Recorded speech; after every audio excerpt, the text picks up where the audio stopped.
కాశీకి చేరుకున్నాక మొదటగా గంగా స్నానానికి వెళ్ళాము. మన్మందిర్ ఘాట్ దగ్గర నుంచి పడవ ఎక్కి అన్ని ఘాట్స్ చూసుకుంటూ గంగలో మునిగి స్నానం చేశాము. గంగలో ఎంతసేపు ఉన్నా తనివి తీరలేదు. చల్లని గాలి వీస్తూ ఎంతో ఆహ్లాదంగా ఉంది. గంగా నదిలో ప్రయాణిస్తూ ఉంటే అక్కడి నుంచి రావాలి అనిపించలేనంత హాయిగా ఉంది. మళ్ళీ తిరిగి గంగాహారతి కోసం ఇక్కడికే వస్తాం కదా అని గంగమ్మకి బాయ్ చెప్పి రూమ్కి వెళ్ళాము. హనుమాన్ ఘాట్ వద్ద భక్తుల రద్దీ తక్కువగా ఉంటుంది. నీరు శుభ్రంగా ఉంది మరియు దుస్తులు మార్చుకోవడానికి గదుల వంటి ఏర్పాటు ఇక్కడ బాగుంది. గంగానది పడవ ప్రయాణం ఎంతో ఆహ్లాదంగా ఉంటుంది. నదీ తీరంలో కనిపించే పురాతన కట్టడాలు, రాజ్మహల్ లాంటి భవనాలు, రాజులు కట్టించినవి ఎంతో ఠీవిగా కనిపిస్తూ ఉంటాయి. ఆ రాజులు రాణుల పేర్ల మీదే ఆ ఘాట్స్ ప్రసిద్ధి చెందాయి. మణికర్ణికా ఘాట్ మొదటిది. మహాశ్మశానం, దహన సంస్కారాలు జరిగే ప్రదేశంగా ఈ ఘాట్ ప్రసిద్ధి చెందింది. ఇది విశ్వనాథ్ గుడికి దగ్గరగా ఉంటుంది. ఇక్కడే సతీదేవి చెవి ఆభరణం పడినట్లు విశ్వసిస్తారు. మణికర్ణికలోని శక్తిని విశాలాక్షి అమ్మవారిగా పూజిస్తారు. ఘాట్ దగ్గర ఉన్న బావిని విష్ణువు నిర్మించాడని నమ్ముతారు.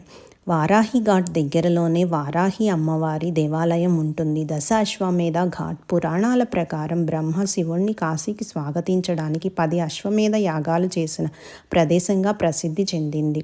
ఇక్కడే ప్రతిరోజు సాయంత్రం గంగా నదికి హారతి నిర్వహిస్తారు. దీనిని చూడడానికి దేశ విదేశాల నుంచి భక్తులు, పర్యాటకులు భారీగా తరలివస్తారు. అస్సీ ఘాట్. ఇక్కడే అస్సీ నది గంగలో సంగమిస్తుంది.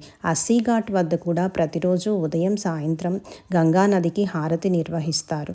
ప్రతిరోజు సాయంత్రం 6-7 గంటల మధ్యలో గంగానదికి నిర్వహించే హారతి చూడడానికి 2 కళ్ళు సరిపోవు. హరిశ్చంద్ర ఘాట్లోనే హరిశ్చంద్ర మహారాజు పనిచేశాడని ఆయన పేరు మీదుగా హరిశ్చంద్ర ఘాట్ అని పేరు వచ్చింది. ఇక్కడ కూడా దహన సంస్కారాలు నిర్వహిస్తారు. కాశీకి వారణాసి అనే పేరు కూడా ఉంది. వరుణ మరియు అసి అని 2 స్థానిక నదుల కలయిక వల్ల ఈ పేరు వచ్చింది. ఈ 2 నదులు ఉత్తర దక్షిణ దిశల నుంచి ప్రవహించి గంగా నదిలో కలుస్తాయి. ఈ 2 నదుల మధ్య ఈ నగరం విస్తరించి ఉండడం వల్ల దీనికి వారణాసి అనే పేరు వచ్చింది. కాశీలో ప్రవహించే గంగా నదిలో స్నానం ఆచరిస్తే సర్వ పాపాలు నశించి పునర్జన్మ నుంచి విముక్తులవుతారని హిందువుల నమ్మకం.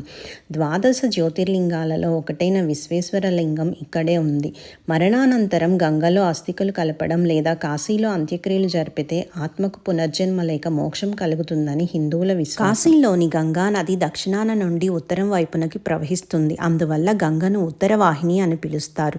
కాశీ విశ్వేశ్వరుడి పాదాలను స్పర్శించడానికి గంగానది తన దిశను మార్చుకుందని భక్తుల నమ్మకం. కాశీలో గంగా తీరాన సుమారు 84 ఘాట్లు ఉన్నాయి.